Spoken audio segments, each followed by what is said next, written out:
Your honour, exam சென்டரை ஜெய்ப்பூருக்கு மாற்றி போட்டு சர்க்கார் கொலைக்கு காரணமாக இருந்த முக்கிய கொலை குற்றவாளியான ஹால் டிக்கெட் அனுப்பிய அதிகாரியை விசாரிக்க அனுமதி கோருகிறேன். கமலாக்கர், கமலாக்கர், கமலாக்கர். வணக்கம். தமிழ் தெரியுமா? தெரியும். மற்ற மாநில மாணவர்களை வேற எந்த மாநிலத்துக்காவது எக்ஸாம் எழுத அனுப்பியிருக்கீங்களா? இல்லை. தென் வாய்ஸ் இன் தமிழ்நாட்டில் இத்தனை மாணவர்களுக்கு மட்டும் இங்கேயே எக்ஸாம் எழுத இடம் கொடுக்கல? சார், கடைசி நேரத்தில் எங்களால் எக்ஸாம் சென்டர்ஸ் ஒதுக்க முடியல. அதனால் ஆட்டோமேட்டிக்காக கம்ப்யூட்டரே ஒதுக்கிடுச்சு. எவ்வளோ சம்பளம் வாங்குறீங்க? 1,25,000. 1,25,000 ரூபாய். அதை அந்த கம்ப்யூட்டருக்கே கொடுத்துடலாமே. Order, order.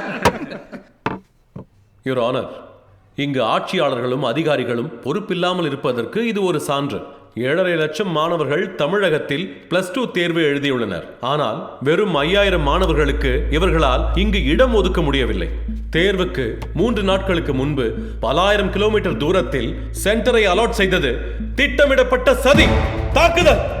அந்த தாக்குதலால் இவரால் சர்க்கார் கொல்லப்பட்டுள்ளார். எனவே இவருக்கு EPCO 302 படி மரண தண்டனை அளிக்குமாறு கேட்டுக்கொள்கிறேன். Sir, objection your honour. Objection over rule.